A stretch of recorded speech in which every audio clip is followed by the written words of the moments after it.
Giweze emyaka 3 bukya Ssaabasajja Kabaka Ronald Muwenda Mutebi owookubiri atuuzibwa ku ntebe y'abajjajjaabe okulamula Obuganda.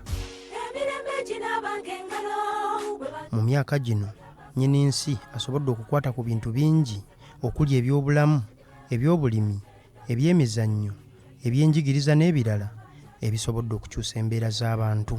Ng'essira tulitadde ku by'emizannyo, Magulu Nnyondo asobodde okutandikawo empaka eziwerako mu mizannyo egy'enjawulo n'ekigendererwa eky'okutumbula ebitone ssaako n'okugatta abantu bonna abasangibwa mu Buganda. Ezimu ku mpaka ezizannyibwa mu mulembe guno ogwa Ssaabasajja Kabaka Ronald Muwenda Mutebi owookubiri zino nga zeetabwamu ttiimu okuva mu bika byonna 52 nga bivuganya mu muzannyo gw'omupiira n'okubaka ng'abawanguzi baweebwa engabo. Bazzukulu ba Mugema abeddira enkima be balina ekyafaayo eky'okuwangula engabo eyasooka mu mulembe gwa Ssaabasajja Kabaka Ronald Muwenda Mutebi. Oweekitiibwa Henry Ssekabembe Kiberu, minisita w'abavubuka, emizannyo n'okwewummuza agamba empaka z'ebika by'Abaganda zaali mpagiruwaga okuzzaawo Obwakabaka mu mwaka gwa 1993. Ono agamba Obuganda bwakozesa empaka zino okulaga obuwagizi eri Ssaabasajja Kabaka ekyaviirako okumutikkira. Gyali mikulu nnyo mu lutabaalo lw'okuzzaawo Obwakabaka buno, kubanga Obuganda bwonna bwakozesa empaka zino okulaga bannaffe nti abantu Kabaka waffe tumwagala. Empaka z'ebika by'Abaganda zatandika okuzannyibwa mu mwaka gwa 1905 era bazzukulu ba Gabunga abeddira Emmamba Namakaka be bakyasinze okuziwangula ng'engabo bagiina emirundi 10.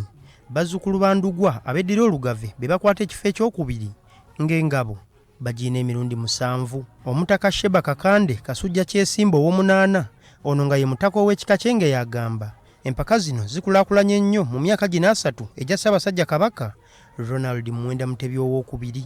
Ono agamba empaka z'ebika by'Abaganda zimuyambyeko nnyo okukumaakuma abazzukulu, ekintu ekireese obumu mu kika. Ng'olese ziri ennaku enjala zetusobola tugendako ku butaka ne bano naddala abakuŋŋaanira wano mu kibuga.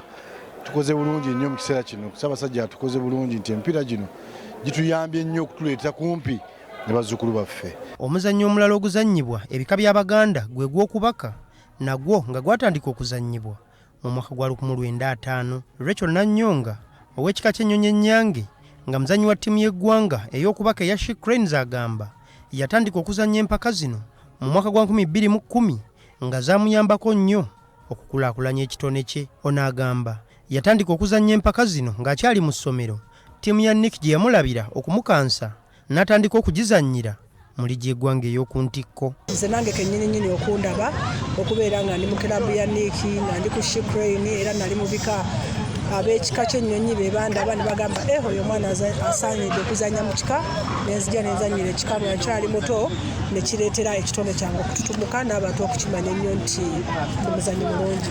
Buli kika mu Buganda kyali kireeseeko omwana okuzannya mu mpaka zetuzannye mu World Cup. Era nakaakati South Africa abaana bavudde mu bika twafunyeyo abaana nga 5. Empaka endala ezizannyibwa ku mulembe guno ze z'amasaza ga Buganda, zino nga zeetabwamu ttiimu okuva mu masaza gonna 18 ag'Obwakabaka. Empaka zino zaddamu okuzannyibwa mu mwaka gwa 2004 era Gomba yeyina ekyafaayo eky'okuwangula empaka ezaasooka nga yakuba mawogola golo 3 ku bwereere ku luzannyo olw'akamalirizo. Empaka z'amasaza ga Buganda ze zimu kuzisinga obuganzi wano mu ggwanga era buli wiiki abantu bangi beeyiwa mu bisaawe eby'enjawulo okuwagira ttiimu zaabwe. Pokino Jude Muleke omwami wa Kabaka amulamulirako essaza Buddu agamba empaka zino zimuyambyeko nnyo okuleeta obumu mu bantu baakulembera, ekintu ekikkaatiriziddwa omwami wa Kabaka amulamulirako essaza Kabula Lumaama David Lulimbazi Kiyingi. Omupiira guno guleeta bannabyabufuzi era ojja kusanga nga ab'ekibiina mu kiseera kino Honorable Aruna Kasolo owa NRM ye omu ku bayima ba ttiimu y'e Buddu ng'ate ali n'owekitiibwa Honorable Katabaazi Francis ate nga ye wa kibiina kya Nuupu naye nga bakolera mu mirembe mu kwagala mu kukkaanya ojja kusanga nga n'abakulu b'eddiini bonna abasiraamu abakatoliki abalokole bonna baddukanya okulaba nga bakwatalira wamu okulaba nti omupiira guno tugutambuza bulungi. Kale ekintu kirungi nnyo kitukunga ne tubeera bumu. Abatasobola kuvaayo mu kujja okuyamba ku mirimu egimu egy'essaza ate tusobola obbafunira mu mupiira kubanga bayinza okujja nga bazze kuwagira mupiira ate ne tubalagirawo n'ebirala bye tukola ku ssaza. Agamu ku mateeka agafuga empaka zino abazannyi abali mu ttiimu ezizannyira mu liigi y'eggwanga ey'oku ntikko eya Uganda Premier League n'empaka eza FIFA Big League tebakkirizibwa kuzeetabamu. Kino kiwadde bamusaayi muto omukisa okwolesa ebitone bye balina ekintu ekibasobozesezza okufuna ttiimu ezibakansa. Bruno Bunyaga ng'ono omuzannyi wa ttiimu ya URFC ezannyira mu liigi y'eggwanga ey'oku ntikko eya Uganda Premier League nga yazannyirako ttiimu ya Buvuma ne Buddu. Ono yeebazizza Ssaabasajja Kabaka olw'okutandikawo empaka zino. Kubanga mu liigi percentage esinga ndowooza nga 80 ku 10 abasinga baana bavudde masaza.